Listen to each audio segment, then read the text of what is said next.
Fala pessoal, aqui é Murilo da JHP e hoje vou falar com um tema para vocês de algo que dificilmente você acha conteúdos em português. É um, é um tipo de certificação que normalmente pedem fora do Brasil, mas que cada vez mais tem aparecido aqui no Brasil em setores de óleo e gás e químicos, que são as certificações SEAL, que vem de Safety Integrity Level, que garantem ali uma confiabilidade de funcionamento de um equipamento. Bom, primeiro que a gente tem que lembrar é que existem normas para esse tipo de certificação. E tem dois players dentro dessa certificação. Os usuários, que são quem fazem uso dos produtos SEAL e que determinam a necessidade ou não de ter um produto SEAL no seu processo. Essa daí é IEC 61511. E tem a certificação dos que fabricam equipamentos SEAL com alta confiabilidade, que é a 61508, ou IEC 61508. Então, já entendemos primeiro essa separação de quem é usuário e dá a demanda e de quem é fabricante. Do lado do usuário, o que vai acabar definindo a necessidade ou não de um produto SEAL? Basicamente, toda a história começa em qual que é a extensão do dano caso você fale algum componente do sistema do qual você está instalando aquele seu equipamento. Ficou muito complexo? Vamos tentar trazer para a realidade. Imagina que vocês têm um queimador de gás natural de uma usina termoelétrica, certo? Então tem as válvulas lá que alimentam o queimador de gás, o oxigênio, a fagulha, por aí vai. Imagine que uma válvula de alimentação de gás estava aberta. Então vai sair gás de maneira indevida muitas vezes. E você precisa fazer um shutdown da planta para uma manutenção, um shutdown daquele queimador. O que pode acabar acontecendo se você não conseguir fechar sua válvula de gás? Bom, você pode acabar espalhando gás pela sua planta e a planta inteira explodir. Ou seja, é uma catástrofe muito grande. Então, se a gente tem algo que a catástrofe é grande, o próximo passo que nós temos que analisar é qual que é a frequência do qual aquele componente trabalha, ou quantas vezes por dia aquilo trabalha. Bom, você pode falar, uma válvula de um queimador, altíssima frequência, porque ela está o tempo inteiro ali funcionando para poder manter a alimentação. Depois a gente tem que avaliar se esse sistema é capaz de que nós criemos barreiras para poder evitar esses riscos. Então, vamos colocar duas válvulas em série, vamos colocar uma válvula de emergência para a gente poder diminuir o risco. E a partir da combinação desses fatores, você vai chegar em uma combinação de qual tipo de componente SEAL você vai precisar para poder garantir que o seu sistema é um sistema SIS. Certo?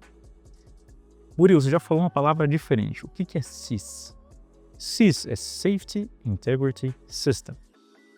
Ou seja, quando você tem uma combinação de componentes SEAL, você cria um sistema SIS, que é um sistema de segurança intrínseca. O pessoal gosta de falar que é como se fosse uma corrente, onde cada elo da corrente é um componente SEAL. E se você tem numa corrente um elo que é mais fraco, obviamente é ali que vai romper primeiro. Então já vem aquela regrinha quando a gente fala em sistema SIS. Você vai definir o grau SIS dele a partir do seu componente SEAL de menor grau. Certo? Então já entendemos ali o que é um sistema SEAL, o que é um sistema SIS para o usuário final. Vamos entender agora as classificações. Aí é muito simples. Parte de SEAL 1, SEAL 2, SEAL 3, SEAL 4, sendo o SEAL 4 o maior grau de proteção possível. Um exemplo de fabricantes que têm componentes SEAL 4, pneumáticos, a Norgren, por exemplo, possui esse tipo de válvula para proteção SEAL 4. Você tem outros componentes elétricos também que podem ser SEAL 4 e por aí vai. Agora falando do fabricante do componente. Como é que ele vai definir um componente? Qual o SEAL que ele tem? Bom, basicamente, um órgão isento vai até o fabricante do equipamento que deseja certificar um equipamento dele SEAL e eles vão fazer alguns testes de falha. Eles vão deixar funcionando esse equipamento por mais de meses, sem parar. Uma certificação SEAL pode durar até 12 meses, para vocês terem uma ideia. E eles vão definir qual que é a frequência de falhas que ocorrem nesse equipamento, definir também qual que é o MTBF, ou Mean Time Between Failures, ou qual que é o tempo médio entre as falhas daquele material, e a partir desses dados estatísticos, eles vão dizer o seu componente é SEAL 3, seu componente é SEAL 4, seu componente é SEAL 2, seu componente é SEAL 1, seu componente não tem SEAL. E como que eu faço um componente SEAL? Puxa, aí que entra o segredo dos fabricantes. Tudo está na boa seleção de uma matéria-prima, um bom processo de fabricação, a lubrificação correta. Você garantir que em componentes elétricos, não vão ter centelhas indesejadas, não vão ter campos magnéticos indesejados e por aí vai. Então, a fabricação de componente SEAL é de extrema complexidade e exige muito conhecimento. Murilo, por que criaram essas certificações? Por qual motivo? É mais uma papelada?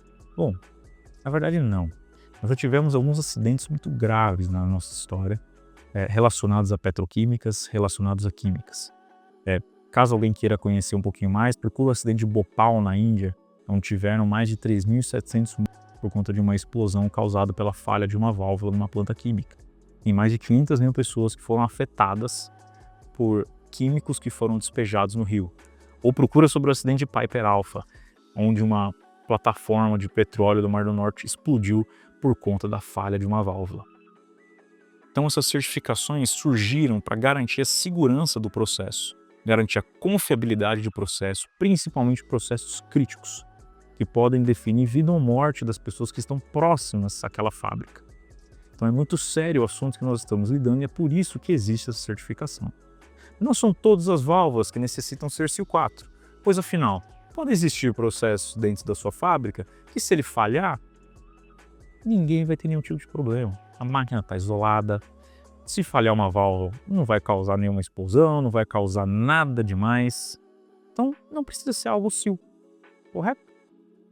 Também existem empresas que estão começando a usar válvulas com certificação SEAL olhando para o lado econômico. Porque como elas são válvulas de extrema confiabilidade, elas garantem que sua planta não vai parar. Então, elas vão funcionar ali 20, 30 anos, possivelmente, sem nenhum tipo de defeito.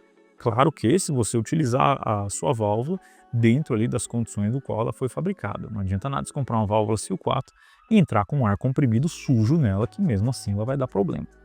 Então você tem que trabalhar dentro das especificações daquela válvula. E elas duram anos e anos e não param por nada, porque elas têm um sistema mecânico e elétrico de imensa qualidade e precisão. Bom, isso é um pouquinho do mundo de certificação SEAL. Espero que eu tenha conseguido dar uma pincelada para vocês, ter falado ali o geral para vocês saberem o que é um componente SEAL. Caso vocês tenham dúvidas se um fabricante de vocês está ofertando um componente SEAL, basta olhar no catálogo deles. Procura. E se ele falar para vocês que o componente é SEAL, não esqueça de perguntar o grau. É SEAL 4, SEAL 3, SEAL 2, SEAL 1, que você precisa saber qual que é a força do elo daquela corrente que você vai estar colocando no seu sistema de segurança, no seu sistema SIS. Se você precisar de um especialista para conversar isso com vocês, entre em contato com a JHP.